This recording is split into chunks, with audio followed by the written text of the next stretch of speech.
বন্ধুরা, সবাই ভালো আছো তো?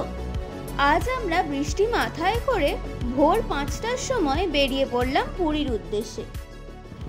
আগে থেকে করে রাখা পরিকল্পনা বারবার ভেস্তে যাচ্ছিল নানা কারণে, তাই গতকাল মনে হওয়ায় আর দেরি না করে বেরিয়ে পড়লাম সকাল সকাল। হাওড়া থেকে পুরীর দূরত্ব মোটামুটি 500 কিলোমিটার, সময় লাগে 10 ঘন্টা। উড়িষ্যায় ঢোকার পরে রাস্তায় প্রচুর স্পিড ক্যামেরা আছে। স্পিড লিমিট কোথাও বা 80, কোথাও বা 60। এই স্পিড লিমিট ক্রস করলেই প্রচুর জরিমানা হয়। সময় বাঁচাবার জন্য দুবেলার খাবার আর প্রচুর জল আমরা নিয়ে নিয়েছিলাম। প্রয়োজনে শুধু পেট্রোল পাম্পে ওয়াশরুম ব্যবহার করতে আমরা দাঁড়িয়েছি। পুরীতে পৌঁছে আমাদের প্রথম কাজ ছিল পার্কিং সমেত একটা হোটেল খুঁজে পাওয়া। সেটা পেয়েও গেলাম লাইট হাউসের কাছাকাছি। ভাড়া রুম ভেদে 2 থেকে 3,500 টাকা। 4টে নাগাদ আমরা তাড়াতাড়ি ব্যাগ রেখে বেরিয়ে পড়লাম সমুদ্র স্নানে। ভেসে আসা উত্তাল ঢেউ আছড়ে পড়ছে বালুকা বেলায়, তার সঙ্গে ইলশে গুড়ি বৃষ্টি আর ঝোড়ো হাওয়া। সন্ধে 7টা নাগাদ টোটো নিয়ে আমরা বেরিয়ে পড়লাম জগন্নাথ ধাম দর্শনে। আমাদের হোটেল থেকে টোটো ভাড়া 100 টাকা। মন্দির চত্বর মার্বেল আর গাছ লাগিয়ে সাজিয়ে তোলা হয়েছে, আর তার সঙ্গে সুন্দর আলোকসজ্জা।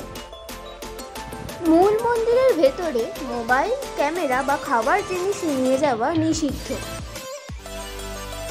আমরা বিনামূল্যে জুতো, ব্যাগ, মোবাইল কাউন্টারে জমা রেখে ঢুকে পড়লাম মূল মন্দিরে।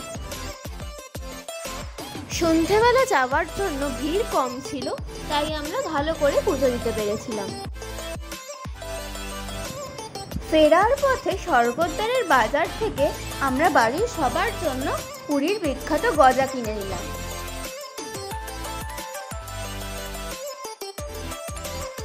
তারপর আমরা স্বর্গদ্বারের কাছে সমুদ্র তটে বাজারে কিছু টুকটাক কেনাকাটা করলাম। এর মধ্যেই শুরু হলো ঝিরঝিরে বৃষ্টি। আমরা তাড়াতাড়ি ডিনার করে হোটেলে ঢুকে গেলাম।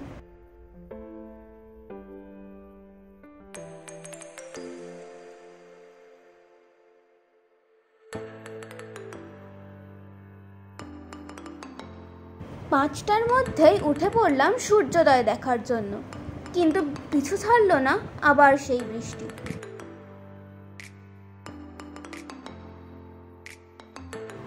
গোটা রাস্তায় বৃষ্টি, কখনো মুষলধারায় দৃশ্যমান শূন্য, কখনো ঝিরঝিরে। বৃষ্টির মধ্যেই লং ড্রাইভ করে পৌঁছে গেলাম রম্ভায়। পুরী যদিও আমাদের অনেকবার ঘোরা, কিন্তু পুরীর সমুদ্রের আকর্ষণ চিরন্তন।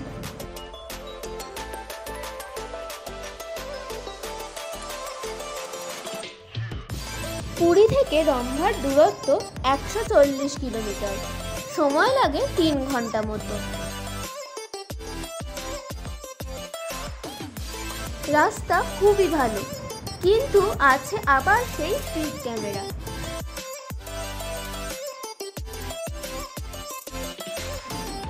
রম্ভাতে পৌঁছে আমরা প্রথম গেলাম ওটিডিসি পান্থনিবাসে।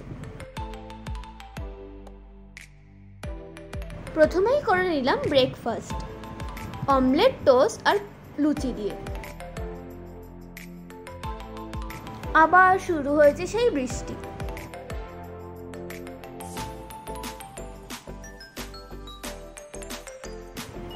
বৃষ্টি মাথায় নিয়েই পান্থনিবাসের পাশে চিল্কা লেক দেখতে আমরা চলে গেলাম। চিল্কা ওড়িশার বৃহত্তম হ্রদ।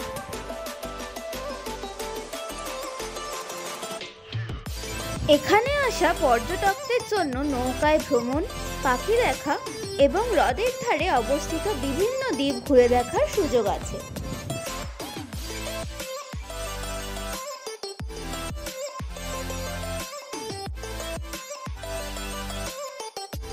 পান্থনিবাস থেকে হ্রদের দৃশ্য খুবই মনোরম, বিশেষ করে সূর্যাস্তের সময়।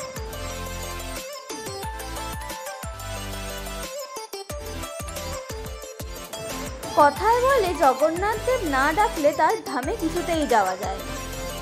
তবে এবার আমরা বৃষ্টি মাথায় করে রাস্তার অবস্থা উপেক্ষা করে সব জায়গায় খুব ভালোভাবে ঘুরেছি এবং পুজোও খুব ভালোভাবে দিয়েছি, আর এখানে এসেও খুব ভালোভাবে জায়গাটা উপভোগ করছি।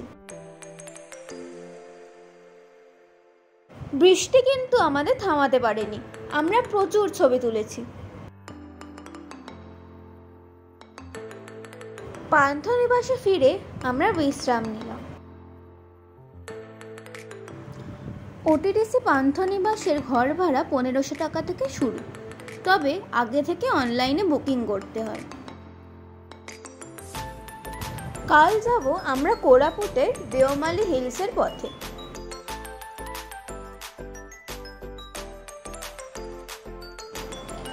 আজ তাহলে ভিডিওটা এখানেই শেষ করছি। সবাই ভালো থেকো। ভিডিওটা ভালো লাগলে সাবস্ক্রাইব, লাইক, শেয়ার আর কমেন্ট করো।